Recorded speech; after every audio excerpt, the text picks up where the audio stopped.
Hello everyone, once again welcome to the channel history with Himanshu. आज के इस video में हम अपना नेक्स्ट टॉपिक कवर करने वाले हैं, जो कि हमारा फर्स्ट टॉपिक रहने वाला है अल बेरूनी एंड किताब उल हिंद। जैसा कि हमने पिछली वीडियो में पढ़ा कि अल बेरूनी कौन थे, एक ट्रैवलर थे और इन्होंने इंडिया के बारे में बहुत कुछ लिखा, वो हम सब पढ़ने वाले हैं इनके ट्रैवल अकाउंट्स या उनकी इंफॉर्मेशन के बारे में। ठीक है, अल बेरूनी ने किताब उल हिंद लिखी। इनकी एक बुक थी जिसका नाम था किताब उल हिंद। ठीक है, तो ये इन्होंने इंडिया के बारे में लिखी। इंडिया में इन्होंने जो कुछ भी नोटिस किया वो सब अपनी किताब उल हिंद में लिख दिया।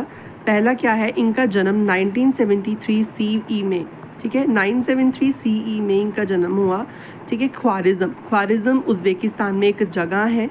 ख्वारिज़म क्या है, एक लर्निंग सेंटर है। लर्निंग सेंटर मींस कि यहाँ के जो स्टूडेंट्स हैं वो बहुत ज़्यादा इंटेलिजेंट हैं, क्योंकि यहाँ पर बेसिकली ख्वारिज़म किसके लिए फेमस है, स्टडीज़ के लिए। यहाँ पे बहुत बड़ी बड़ी यूनिवर्सिटीज़ हैं और बहुत बड़े बड़े एजुकेशन सेंटर हैं।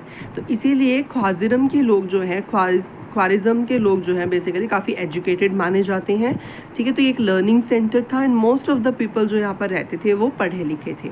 ठीक है, तो अल बेरूनी भी एक पढ़ी लिखी फैमिली से बिलोंग करते थे। Al Biruni was well versed in Syriac, Arabic, Persian, हर्ब्यू एंड संस्कृत लैंग्वेज। अब जो हमारे अल बेरूनी थे उनको बहुत अच्छे से आती थी ये भाषाएं जो लिखी हुई हैं, साइरिक, अरेबिक, पर्शियन, हर्बू और संस्कृत। ठीक है, ये भाषा इनको बहुत अच्छे से आती थी। ही लर्नड अबाउट प्लेटोज फिलोसफी। प्लेटो कौन थे, हमने 4th चैप्टर में भी इनके बारे में पढ़ा था कि प्लेटो एक बहुत बड़े फिलोसोफर थे जो कि अपनी फिलोसफी बनाते थे। ठीक है, और जो थे प्लेटो उनको मतलब बहुत ज़्यादा पढ़ना पसंद करते थे हमारे अल बेरूनी, और इन्होंने इनकी फ़िलोसफी को भी पढ़ा था अरेबिक भाषा में। ठीक है, ट्रांसलेट करके पढ़ा था। वैसे वो ग्रीक अरेबिक भाषा में थी, पर इन्होंने ग्रीक अरेबिक से उसको अरेबिक भाषा में कन्वर्ट करके पढ़ा। नेक्स्ट है 1017 के अंदर क्या होता है, ख्वारिज़म के अंदर अटैक हो जाता है। ठीक है, ख्वारिज़म जो था एक एजुकेशन सेंटर था, तो वहाँ पर अटैक हो जाता है। जितने भी एजुकेटेड स्कॉलर थे ख्वारिज़म में, ठीक है, उन सबको सुल्तान मोहम्मद जो है वो कैप्चर कर लेता है, मतलब अपने साथ पकड़ कर ले जाता है 1017 के अंदर। वन ऑफ देम वॉज अल बेरूनी। उन एजुकेटेड स्कॉलर्स के अंदर एक अल बेरूनी नाम का एक राइटर भी था जिसके बारे में हम पढ़ रहे हैं। Then taken all scholars to the capital Ghazni. अब जो सुल्तान मोहम्मद था, ठीक है, जिसको गजनी भी कहा जाता था, गजनी रूलर, ठीक है, वो क्या करता है, वो अपने जितने भी उसने सारे ख्वारिज़म से पकड़े थे ना एजुकेटेड स्कॉलर, उनको उठाकर अपनी कैपिटल गजनी में ले जाता है। He came here as a prisoner. यहाँ पर अल बेरूनी अब जब गजनी में आया तो वो एज अ प्रिजनर आया था, एज अ मतलब एक जेल में कैद होके आया था। But later he like the city, बस बाद में वो इस शहर को पसंद करना शुरू कर देता है और यहीं पर रहना शुरू कर देता है। लेटर क्या होता है, अल Beruni developed interest in India. अब अल बेरूनी का इंटरेस्ट जो है वो इंडिया में बढ़ जाता है। वो जानना चाहता है कि इंडिया किस तरीके का दिखता है, कैसे वहाँ के रिलेशंस है, कैसे अलग अलग सिस्टम्स वहाँ के वर्क करते हैं, तो वो जानना चाहता है। अब क्या होता है, he learn Sanskrit text, astronomy, mathematics, medicine and translated into Arabic from 8th century onwards। 8th century से क्या होता है, 8th century से जो हमारे अल बेरूनी होते हैं वो संस्कृत टेक्स्ट को पढ़ना शुरू कर देते हैं, एस्ट्रोनॉमी पढ़ना शुरू कर देते हैं, मैथमेटिक्स, मेडिसिन, इन सब की स्टडी करना शुरू कर देते हैं 8th century से, और इन सारों को ट्रांसलेट करके पढ़ते हैं कौन सी भाषा में, अरेबिक भाषा में। Later Ghazni attack on Punjab. अब जब देखो, अब ये किस्मत का खेल है कि जो हमारा अल बेरूनी था वो जाना चाहता था इंडिया। अब क्या होता है, लकीली जो गजनी होता है, मोहम्मद गजनी या सुल्तान गजनी, वो क्या करता है, पंजाब के ऊपर अटैक कर देता है, जिसकी वजह से अल बेरूनी को भी इंडिया आने का मौका मिल जाता है उनके साथ में।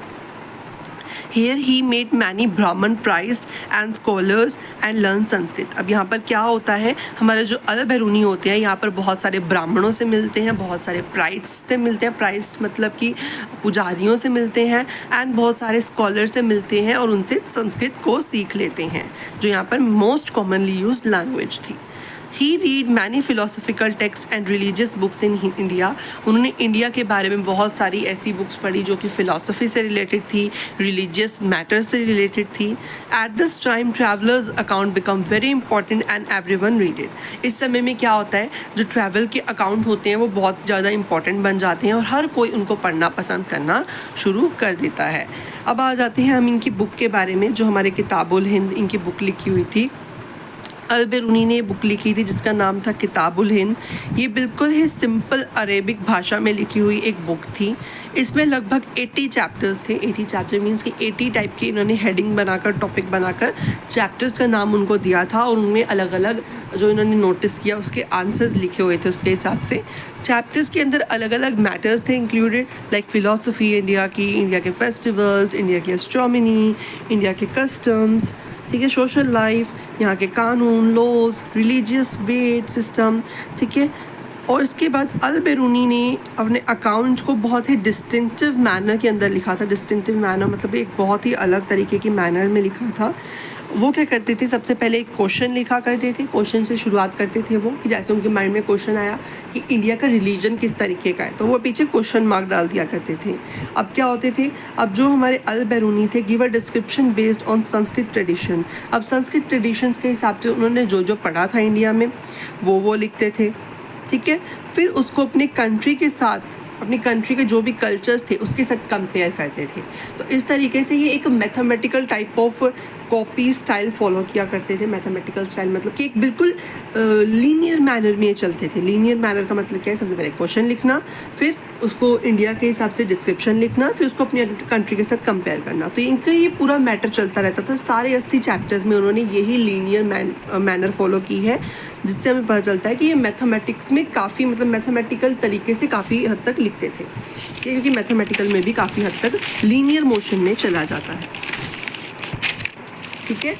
और translations was also made done by him और मैनी अदर्स। मतलब इन्होंने बहुत सारे अकाउंट्स जो थे ट्रांसलेट कर करके पढ़े, और इनके अकाउंट्स को भी इन्होंने भी अरेबिक भाषा में लिखी थी। लेटर इनके अकाउंट को भी अलग अलग भाषाओं में ट्रांसलेट कर लिया गया। इस वीडियो में इतना ही। बाकी हम सेकंड ट्रैवलर के बारे में नेक्स्ट वीडियो में पढ़ेंगे, जिसका नाम है इब्न बतूता। अगर आपको हमारी वीडियो अच्छी लगी हो तो वीडियो को लाइक करें, चैनल को सब्सक्राइब ज़रूर करें। Thank you so much for watching.